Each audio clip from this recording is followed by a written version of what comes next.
Je vais vous présenter l'application que nous allons réaliser aujourd'hui, MyPhotoShare. C'est une application inspirée des fonctions de base de Snapchat, à savoir prendre une photo, dessiner dessus, écrire dessus et la partager. Elle est déjà installée sur l'écran de mon téléphone, donc je vais l'ouvrir. Elle s'ouvre sur un premier écran où il n'y a pas d'action à faire, à part appuyer sur le bouton MyPhotoShare qui me permet d'ouvrir l'écran où va se passer toute l'action. Donc on voit ce qu'il y a sur l'écran, je vais pouvoir prendre une photo, j'appuie sur le bouton appareil photo qui m'ouvre la caméra de mon téléphone. Je vais prendre une photo de mon écran par exemple.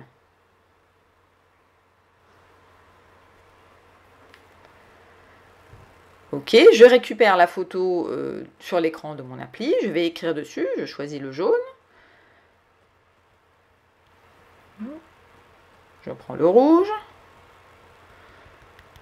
Je prends le bleu et ensuite je vais la partager. J'appuie sur le bouton partager, elle me demande de donner un nom à mon image. Et ensuite, elle va soit me proposer le choix des applications que je vais utiliser pour partager, mais sur mon téléphone, j'avais déjà choisi au préalable d'ouvrir le logiciel de messagerie, d'où le fait qu'elle m'ouvre le logiciel de messagerie. Et à ce moment-là, vous notez le destinataire, l'objet, et vous envoyez votre message. Alors, moi, je vais revenir en arrière pour vous remontrer une autre manipulation possible. Donc là, je veux changer de photo, par exemple. Alors, je fais Reset. Il m'efface le fond. Et cette fois-ci, je vais aller accéder à la galerie du téléphone et choisir une photo que j'ai déjà prise auparavant. Et là, pareil, je peux de nouveau faire ce que je veux avec et la partager.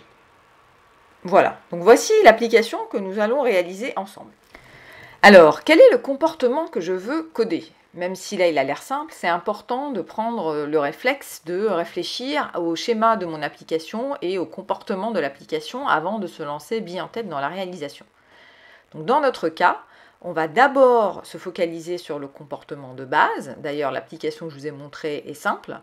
Les fonctions essentielles d'abord, et ensuite, vous allez voir, on pourra l'enrichir, rajouter des couleurs au fur et à mesure. Voilà, donc ça c'est important, c'est une règle à adopter. Il faut toujours commencer avec une version 1 qui est simple, et après, au fur et à mesure, à l'usage et au test, vous allez avoir envie de rajouter d'autres choses, des améliorations, donc ça va se faire au fur et à mesure. Alors, dans mon cas, le comportement que je veux coder, c'est d'abord un premier écran d'accueil qui me permet d'accéder au second écran. En soi, cette application n'a pas besoin de deux écrans. On peut directement arriver sur l'écran qui permet de prendre une photo. Mais moi, je l'ai créé pour les principes du cours, pour vous permettre de manipuler deux écrans d'emblée. Voilà, donc c'est un principe pédagogique, ce n'est pas forcément un principe ergonomique. Et ensuite, j'ai un second écran qui permet trois choses principales. Prendre une photo, dessiner dessus et la partager. Et on verra dans un deuxième temps comment effacer la photo, rajouter des couleurs, accéder à la galerie du téléphone, etc. Donc si je fais un dessin ou une maquette de mon application avant de commencer à la créer dans l'interface designer, ça peut donner cela. Alors vous pouvez faire ça avec un crayon et un bout de papier. Voilà, je l'ai fait sur mon ordinateur pour que ce soit plus net pour vous, mais ça n'a pas besoin de logiciel. Donc j'ai d'abord, on va dire, un simple écran d'accueil avec un bouton qui ouvre le second écran.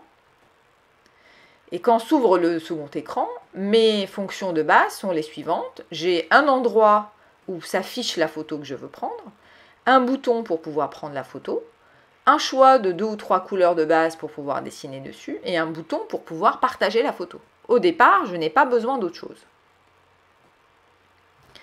Alors les composants et les notions qui seront abordés dans cette section, on va voir l'utilisation de l'appareil photo, donc qui s'appelle caméra en anglais dans App Inventor. On va utiliser le composant Canvas qui va nous permettre de faire le dessin. On va utiliser un composant qui va nous permettre d'accéder aux images de la galerie de votre téléphone. On va utiliser un composant qui va nous permettre de partager des fichiers. Donc là, en l'occurrence, ce sera le fichier photo. Après, on va rajouter des notifications, par exemple pour demander à l'utilisateur de donner un nom à son fichier, donc c'est le composant notifier. Je vais vous montrer comment utiliser des grilles de positionnement horizontales pour pouvoir placer les différents éléments côte à côte. Et enfin, on va voir également comment intégrer des médias externes, puisqu'on va pouvoir rajouter des images à notre application, et notamment l'image de l'écran d'accueil.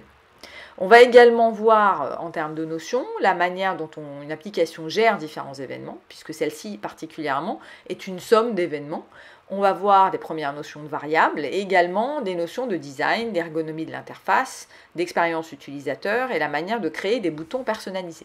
Allons-y, démarrons avec la création de l'interface.